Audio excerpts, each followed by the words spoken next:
Did you expect it to be as well received as it was? Did what now? Did you expect it to sell as well and be received as well as it was? I was, expected to be well received because everyone who had played it that I showed it to really liked it. As far as selling as well as it has done, not really until I saw it featured on sites like ScrewAttack. I'm like, wow, people are promoting this. But yeah, I was really surprised on the first day, it sold all 100 in less than 12 hours. Nice. And then the second day it sold, the remaining 150 he had. And then once we put it back up, they were gone in 3 days again. Another 250 units. So yeah, it was really, I guess, amazing to me to see that happen in such a period of time. Yeah, that's pretty much it. Yeah. Are you surprised to know that ScrewAttack here is selling version 1.000 instead of bug fix? No, because he told me in advance he was ordering those. Yeah. So, yeah. People are telling me, how did you get that? I'm like, it's for sale. They're like, what? It's here, yeah. Yeah. No, he ordered those well in advance. Do you have any plans to move out of the homebrew scene and make more like get like professional game making? That would be a dream. It really would. But it's just hard to even get into the industry. You gotta. And you get your 1 foot forward. Yeah. You got a portfolio already. Yeah, I know. But yeah, it would be. Yeah, making games would be the dream job for me. But go for it. You gotta, yeah. You I'm can trying. do it! Yeah. Right behind you. Yeah. If I could work for any company in the game scene, it would be Capcom. Say that again. Capcom. I said Capcom. Well, I'm sure they find Battle Kit awesome. Yeah. Oh, absolutely. Send them a copy. How do you know he hasn't already? Yeah. You're considered expanding and having other people assist in your project, like bringing people to do art and such. Well, the graphics were done like 90% by someone else. I did the programming, the level design, the music and sound effects, and I wrote the half-ass story. But yeah, other people did some enemy designs, like the snail enemy, for instance, was originally a rejected idea. But then someone did a redone sprite of it, and I'm like, oh, that looks kind of cool now, so I'll use that. So, and like the trees you see at the beginning of the game, those were done by someone else. Most of the stuff I can draw is very basic and very crappy. Kind of goes with my handwriting too, which is very crappy. And on the story, it's a better story than most of the official NES titles. Well, I mean, I just wanted to have cutscenes in there at some point. It's kind of like Ninja Gaiden, if you will. So I think, it's not maybe necessarily super interesting, but I think it adds something to the game. Also, it's too fast to read.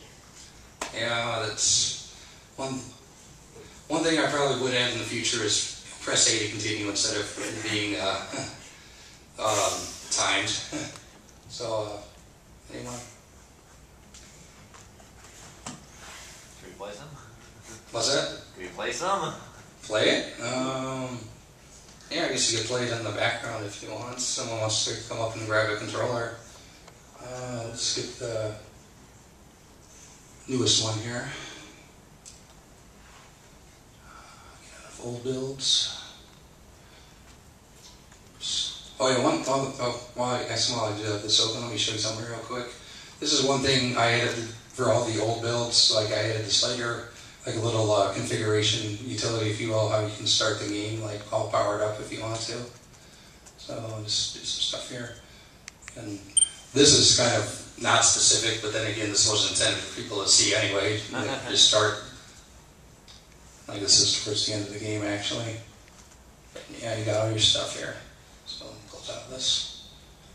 Yeah, if someone just here's to play, just to play. Why doesn't control work? If you were crazy, I would ask if you would put it on a disc and give it out. No. I said if you were crazy. Yeah, if someone wants to play, go right ahead. Yeah. Just a random question. Which I made it full screen. Alright? Yeah, I'm good. All right. Fail. Try to make it full screen. You made it full fail. Well, maybe it's not going to be full screen. Oh, sorry. There we go. Oh, there we go. You just have to wait in the window. Wiggle the cord. Yay! Yay! Can you just like, is it one of those emulators where you can scale the size of the? There we go. That kind of works. Awesome. It works-ish. Yeah. I just random question.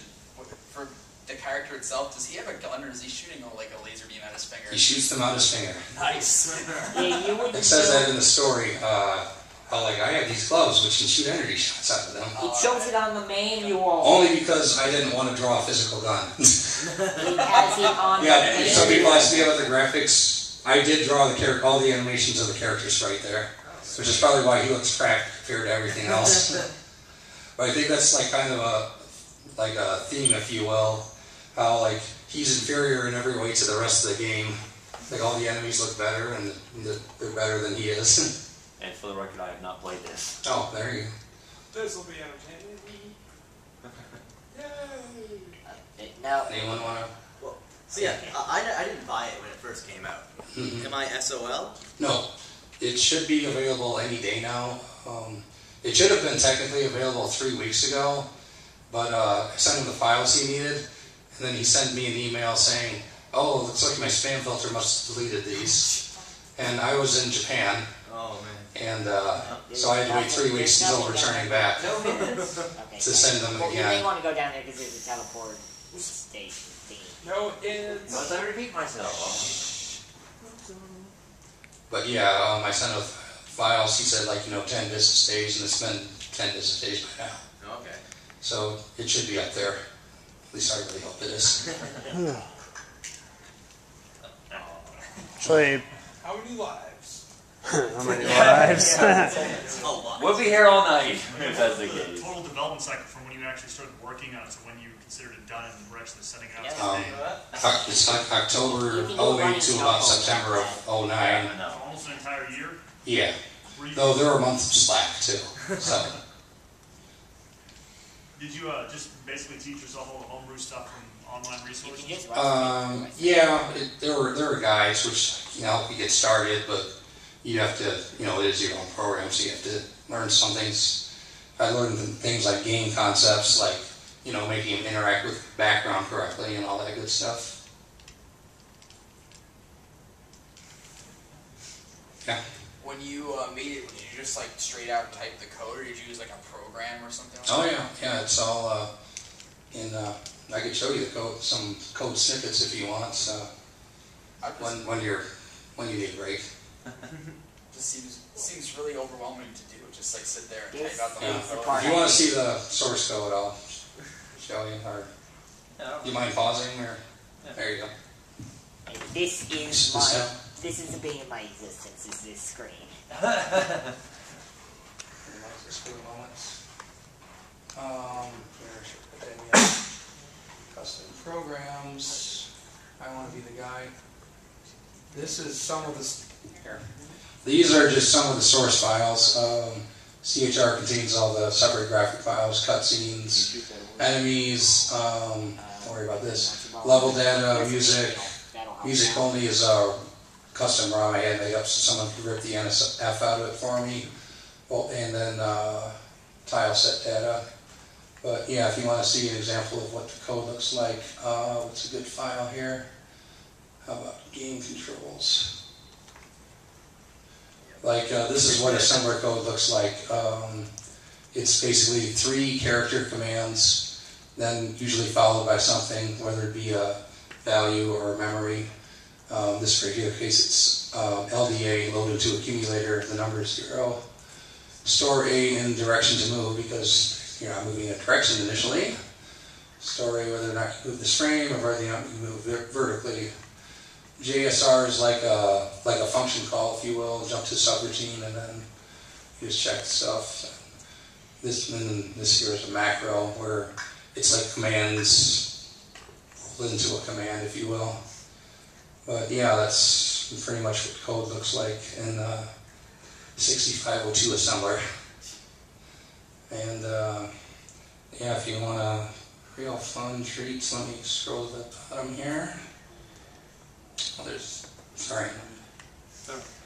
Yeah, it's like 600 lines just for the one controls here. If you want to, even I think more interesting would be like the bosses, because those are like major programs on their own. Like the Cleo, which is, I don't know if people have played this, the Colormancer boss, the third boss. If you haven't played it, you'll love the boss. You'll die many times on the boss, or so I've been told. I don't have a problem with it. Then again, I find it.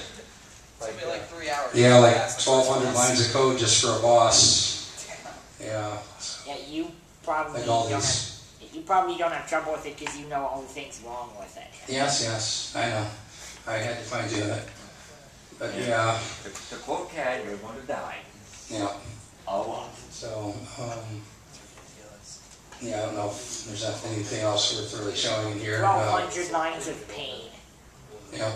That's what As far as the game itself goes, it's 256 kilobytes RAM, and of that I used about 237 kilobytes. So most of it was used.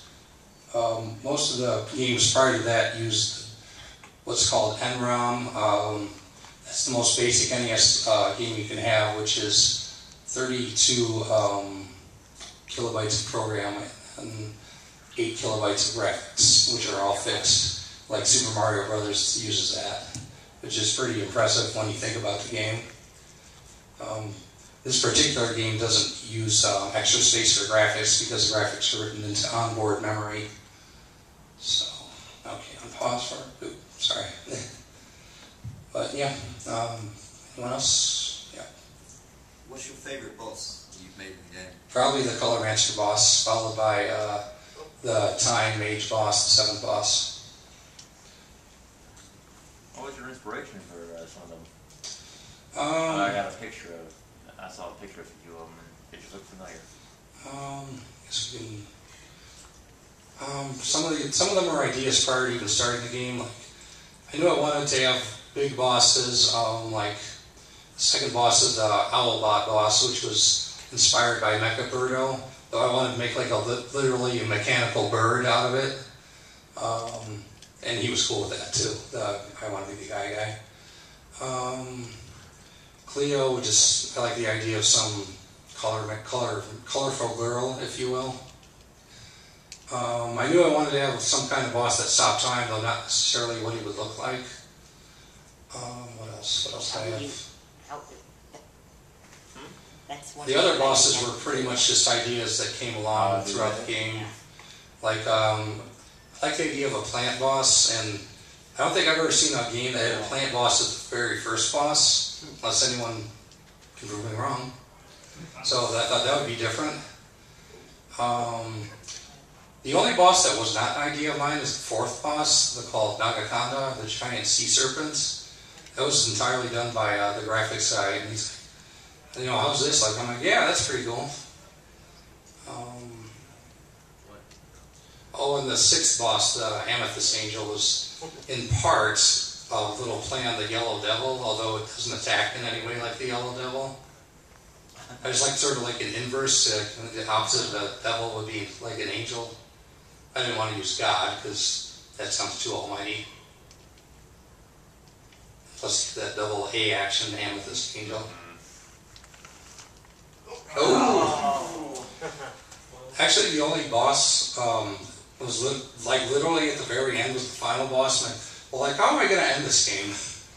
And so I played with ideas on that. Finally, just like a big robot, I guess that works. You want to see me do that jump again, don't you? Him. No. I actually could have not been able to do that. So that's it's a lot harder for me than it needs to be. Probably for most people. Yes. Anyone? Oh yeah.